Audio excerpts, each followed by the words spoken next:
tous les commentateurs qui s'étaient acharnés à nous expliquer la montée fulgurante et inexorable d'Éric Zemmour s'acharnent désormais à nous expliquer que ça y est, c'est fini. Bon, de fait, la logique veut qu'Éric Zemmour ait atteint un plafond de verre dont on peut considérer, au vu de l'état de l'opinion, qu'a priori, il avait peu de chances de le dépasser. Les derniers sondages qui démontrent en effet à quel point il est l'objet d'un rejet ne font qu'illustrer quelque chose que tout le monde savait. Non, Éric Zemmour n'a aucune chance de convaincre une majorité de Français. C'est d'ailleurs un comble de l'entendre nous expliquer que Marine Le Pen ne peut pas gagner parce que jamais une majorité de Français ne votera pour elle dans un second tour. Oui, mais c'est encore pire pour lui. Donc la question intéressante est celle de ce que permet Éric Zemmour à Marine Le Pen.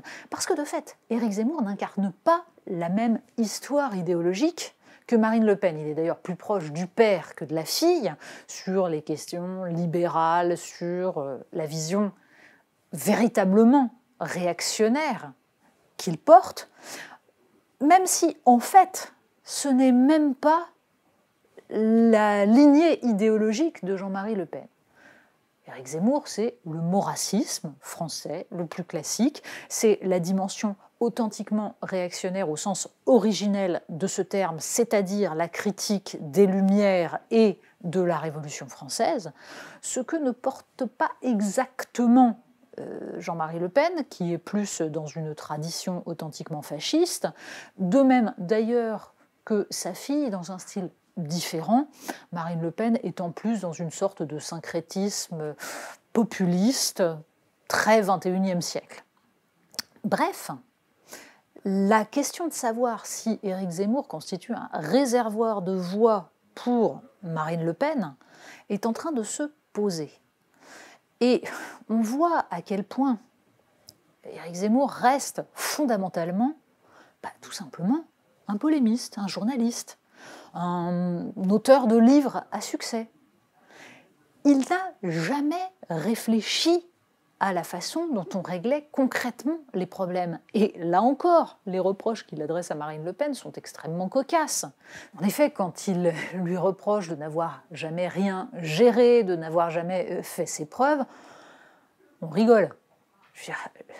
Il est l'incarnation même de celui qui, justement, ne s'est jamais confronté au problème. Et l'interview à France Info, lundi 22 novembre, en est la preuve. L'incapacité d'Éric Zemmour à expliquer sa position sur l'impôt sur la fortune est quand même assez effarante. À savoir qu'il apparaît comme celui qui nous explique qu'on n'est pas riche quand on a un appartement à 1,3 million. Mais c'est absolument pas le problème. Bien sûr qu'on fait partie des classes aisées. Qu'on appelle ça classe moyenne supérieure ou qu'on admette que ça relève de la bourgeoisie, c'est pas le problème.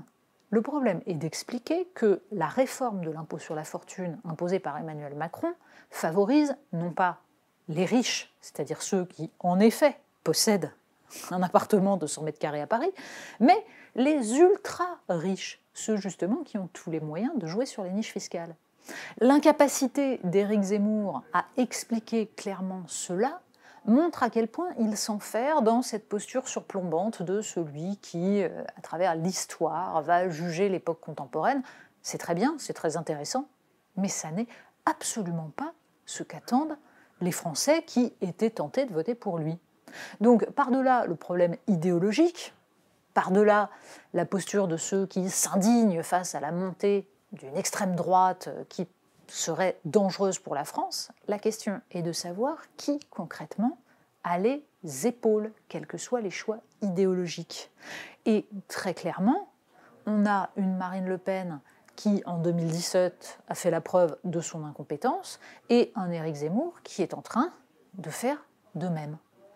La situation est donc celle-ci. Nombre de Français considèrent que le pays va mal, que malgré le déversement d'argent public, il est temps d'inverser la vapeur sur beaucoup de sujets. La plupart ne se reconnaissent pas dans les offres politiques qu'ils ont sous les yeux, et certainement pas dans les offres politiques de l'extrême droite, qu'elle soit incarnée par Marine Le Pen ou par Éric Zemmour, si tant est que l'on définisse leur offre politique comme l'extrême droite ou comme droite nationaliste ou comme droite populiste, extrême droite populiste, peu importe, ce n'est absolument pas le problème. Il n'y a donc pas d'alternative politique.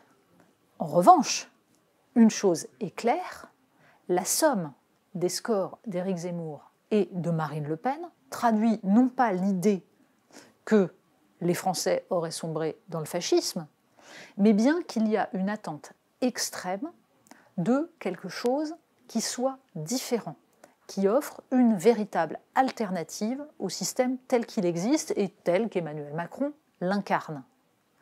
Mais à aucun moment, les offres d'Éric Zemmour ou de Marine Le Pen ne ressemblent à autre chose qu'une façon de consolider la position d'Emmanuel Macron comme le seul aujourd'hui qui puisse tenir le pays, éviter un quelconque chaos, et donc on en revient à la situation de 2017 au lendemain de son élection.